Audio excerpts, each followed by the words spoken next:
dari Sam Sumawardani dengan nomor NPM 20 10 63 10 518 sebagai pemateri pertama. Perkenalkan, nama saya Alfia Hana Fitri dengan NPM 2010105004 sebagai pemateri kedua. Pada kesempatan kali ini, kami akan melakukan podcast dengan mengangkat tema analisis nilai-nilai filosofis pada teorema Pythagoras. Nah, sebelum masuk ke materi, tanya dulu nih, kan kita kan selama ini kuliahnya belum offline ya, masih online. Menurut kalian, apa sih positif dan negatif kuliah online itu? Kalau positif dari online kayak gini sih, kita lebih banyak waktu sama keluarga nggak sih?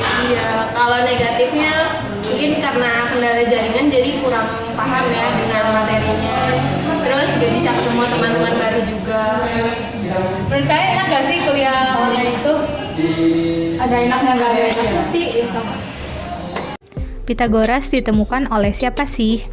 Nah, Pythagoras kan ditemukan oleh seorang ilmuwan ya. Nah, sebelum masuk ke materi Pythagorasnya, saya mau membacakan terlebih dahulu latar belakang Pythagoras, yaitu penemu Pythagoras itu sendiri.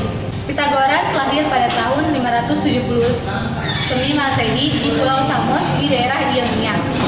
Pythagoras menghabiskan tahun-tahun awal di Samos, lalu melakukan perjalanan secara luas dengan ayahnya, Neoptolemos. Pythagoras berpendidikan tinggi. Ia mahir memainkan kecapi dan membaca puisi dan Homer. Ada 3 filsuf yang mempengaruhi Pythagoras ketika ia masih muda. Salah satunya adalah Perikles yang banyak menggambarkan sebagai guru dari Pythagoras. 2 filsuf lain yang mempengaruhi Pythagoras dan memperkenalkannya pada ide-ide matematika adalah Thales dan muridnya Anaximander, yang keduanya tinggal di Miletus. Pythagoras mengunjungi Thales di Miletus ketika ia berusia antara 18 dan 20 tahun. Thales menciptakan kesan yang kuat bagi Pythagoras, walau ia tidak mengajarkan banyak hal kepada Pythagoras. Thales menyumbang minat Pythagoras dalam matematika dan astronomi. Ia juga menyarankan Pythagoras untuk pergi ke Mesir untuk memperdalam ilmunya. Pythagoras menghadiri ceramah Anaximander, murid Thales di Miletus. Anaximander tertarik pada geometri dan kosmologi dan banyak ide-idenya yang mempengaruhi sudut pandang Pythagoras. Pada sekitar 535 sebelum Masehi, Pythagoras pergi ke Mesir untuk berburu pada imam-imam di Mesir. Bahkan karena kecerdasannya yang luar biasa, para imam yang dikunjunginya merasa tidak sanggup untuk menerima Pythagoras sebagai murid. Namun pada akhirnya ia diterima sebagai murid oleh para imam di Thebe. Di kota ini, Pythagoras belajar berbagai macam misteri. Selain itu, ia juga berburu pada imam-imam Kaldei untuk belajar astronomi, Imam Koenesia untuk belajar logistik dan geometri, dan para magi untuk belajar ritus-ritus mistik. Ia juga berjumpa dengan Zarathustra dan mempelajari teori perlawanan. Ia mencapai kesempurnaan di aritmetika, musik-musik, dan ilmu-ilmu matematika yang diajarkan di Babel. Pada sekitar 520 sebelum Masehi, Pythagoras meninggalkan Babel dan kembali ke Samos. Pythagoras melakukan perjalanan ke Kreta tidak lama setelah ia kembali ke Samos untuk mempelajari sistem hukum di sana. Setelah sukses, ia kembali ke Samos dan mendirikan sebuah sekolah yang disebut Setengah Lingkaran. Pythagoras meninggalkan Samos dan pergi ke Italia Selatan pada sekitar 518 sebelum Masehi. Ia lalu mendirikan sekolah filosofis dan sekolah agama di Kroton di sebelah timur Italia. Ajaran-ajaran Pythagoras yang pokok itu apa aja sih? Disebutkan kaum Pythagorean. Laki-laki dan perempuan diperbolehkan untuk menjadi anggota kaum Pythagorean. Bahkan beberapa wanita kemudian menjadi terkenal filosof Pythagorean. Masyarakat di luar kaum Pythagorean dikenal sebagai akosmatik. Ajaran-ajaran Pythagoras yang pokok itu apa aja sih? Ajaran-ajaran Pythagoras yang pokok. 1. Pythagoras mengatakan bahwa jiwa tidak dapat mati. Sudah kematian manusia, jiwa pindah ke dalam hewan. Sudah hewan itu mati, jiwa itu pindah dan seterusnya begitu. Tetapi dengan mensucikan diri, jiwa dapat selamat dari reinkarnasi itu. Yang kedua, dari penemuannya terhadap interval-interval utama dari tangga nada yang diekspresikan dengan perbandingan dengan bilangan-bilangan. Pitagoras menyatakan bahwa suatu gejala fisis dikuasai oleh hukum matematis. Bahkan ia mengatakan semua hal adalah bilangan. Yang ketiga, Pitagoras menyatakan untuk pertama kalinya bahwa jagat raya bukanlah bumi, melainkan Hestia atau api, sebagaimana perapian merupakan pusat dari sebuah rumah. Pitagoras yang mengatakan pertama kali bahwa alam semesta itu merupakan satu keseluruhan yang teratur, sesuatu yang harmonis, seperti dalam keharmonisan dapat tercapai dengan menggabungkan hal-hal yang berlawanan, seperti terbatas dengan tidak terbatas, ganjil genap, satu banyak, laki-laki dan perempuan, bujur sangkar, empat persegi panjang, diam dengan gerak, lurus, bengkok, baik, buruk, terang, gelap, dan kanan kiri. Konsep pemikiran Pitagoras itu apa saja? Pitagoras menyatakan tanggapan atas Samian. Metode pengajaran Pitagoras mencoba untuk menggunakan pembelajaran simbolis yang serupa dalam segala hal untuk pelajaran-pelajaran yang telah dipelajari di Mesir. Para Samians tidak terlalu tertarik dengan metode ini dan memperlakukan Pitagoras dengan kasar. Menurut Laplikus, hal tersebut digunakan sebagai alasan Pitagoras meninggalkan Samos. Pitagoras diseret ke dalam segala macam visi-misi diplomatik oleh sesama warga dan dipaksa untuk berpartisipasi dalam urusan publik. Pitagoras tahu bahwa semua filsuf sebelum dirinya telah mengakhiri hari-hari mereka di tanah asing. Ia memutuskan untuk menghindari semua tanggung jawab politik dan menyatakan sebagai alasan penghinaan kaum Samian untuk metode pengajarannya. Pitagoras menjadi kepala masyarakat. Ia mengajari masyarakat setempat untuk mematuhi aturan dan keyakinannya. Berikut ada beberapa aturan atau keyakinannya. Yang pertama, bahwa pada tingkat yang paling dalam realitas matematika di alam. Yang kedua, bahwa filsafat dapat digunakan untuk pemurnian rohani. Yang ketiga, bahwa jiwa dapat naik ke persatuan dengan ilahi. Yang keempat, bahwa simbol-simbol tertentu memiliki makna mistis. Dan yang kelima, di terakhir, bahwa semua saudara-saudara dari Ordo harus mengamati kesetiaan dan kerahasiaan yang ketat. Nah, masuk ke pembahasan selanjutnya, yaitu tentang pengertian Pitagoras. Nah, menurut kalian pengertian Pitagoras itu apa sih?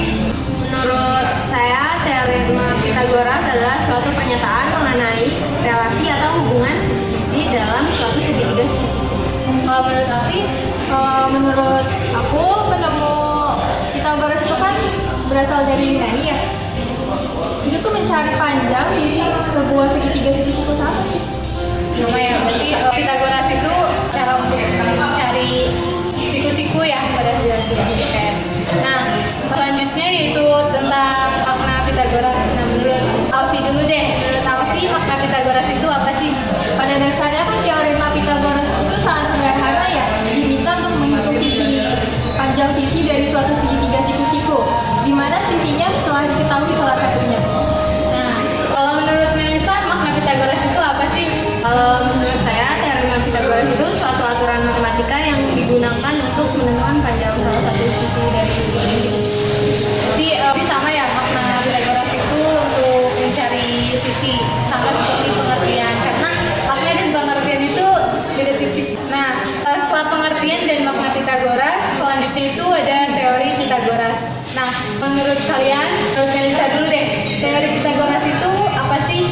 Teorema Pitagoras itu berbunyi kuadrat sisi miring atau sisi terpanjang dalam sebuah segitiga siku-siku sama dengan jumlah dari kuadrat dua sisi lainnya. Nah, kalau menurut Alfi, Teorema Pitagoras atau dari Pitagoras itu menurut aku sebuah teorema yang menunjukkan hubungan antara sisi pada segitiga siku-siku. Secara sistematisnya sih A kuadrat tambah B kuadrat sama dengan C kuadrat. nah, setelah pengertian, makna dan teori Pitagoras sudah disampaikan oleh Melisa dan Alfi, selanjutnya itu ada filsafat umum teorema Pitagoras. Menurut Melisa, filsafat umum Pitagoras itu seperti apa sih? Sebelumnya, Pitagoras mendirikan suatu gerakan atau sekolah bernama Pitagorean. Di sekolah ini, Pitagoras mengajarkan para pengikutnya bahwa segala sesuatu yang ada dalam alam semesta ini bisa disebut sebagai bilangan-bilangan. Nah, pada pada zaman dulu sebelum Pythagoras lahir, orang-orang peradaban di Babilonia, Mesir dan India sudah menemukan teorema itu sendiri untuk membangun piramida di Mesir. Jadi ditemukan tablet yang berisi tentang banyaknya kombinasi yang sesuai dengan teorema Pythagoras. Nah, kalau menurut Alfi, filsafat tentang Pythagoras itu apa sih?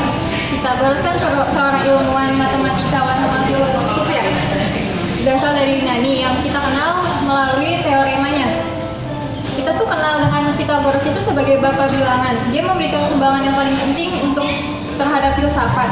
Kehidupan dan ajarannya tidak begitu jelas akibat banyaknya legenda atau kisah-kisah buatan mengenai dirinya. Salah satu peninggalan Pythagoras yang paling terkenal itu teorema Pythagoras yang menyatakan bahwa kuadrat hipotenusa dari suatu segitiga siku-siku adalah sama dengan jumlah kuadrat dari kaki-kakinya atau siku-sikunya. Walaupun fakta di dalam teorema ini telah banyak diketahui sebelum Pythagoras lahir, namun teorema ini pada Pythagoras karena ia pertama kali membuktikan pengamatan secara sistematis. Nah, jadi gitu guys, filsafat tentang Pythagoras telah disampaikan oleh Melissa dan Alfi. Selanjutnya yaitu tentang penggunaan sehari-hari Pythagoras. Nah, kalau menurut saya, penggunaan Pythagoras itu bisa mengukur siku-siku tembok. Mengukur siku-siku tembok itu bisa menggunakan teorema Pythagoras. Kalau menurut Melissa, penggunaan Pythagoras dalam kehidupan sehari-hari itu untuk apa sih?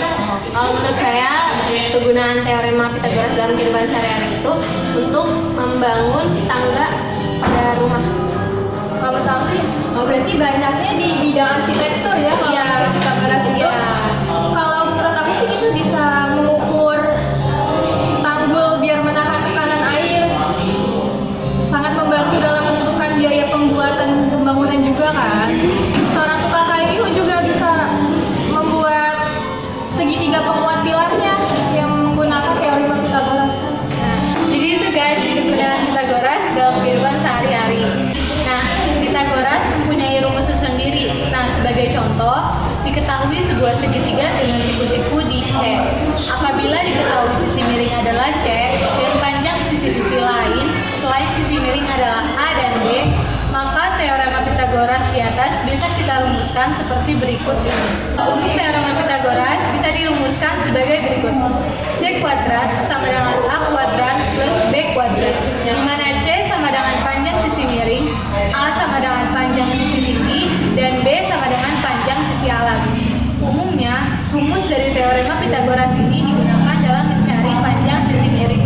Namun, kita juga dapat menggunakan rumus tersebut untuk mencari panjang sisi alas dan sisi tinggi.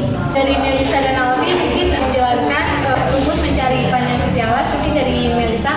Rumus mencari panjang sisi alas adalah B kuadrat sama dengan C kuadrat min A kuadrat. Dengan C adalah panjang sisi miring, B adalah panjang sisi alas, dan A adalah panjang sisi tinggi.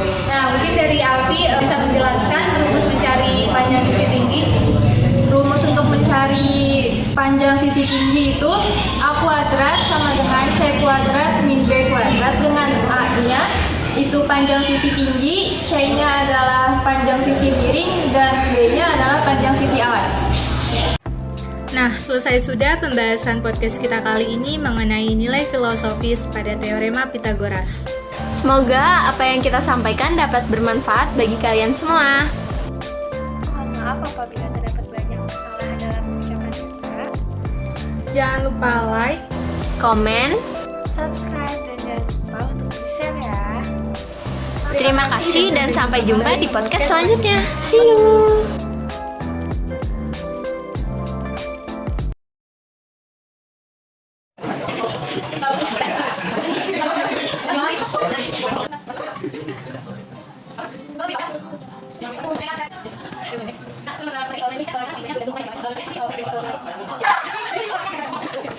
Nah,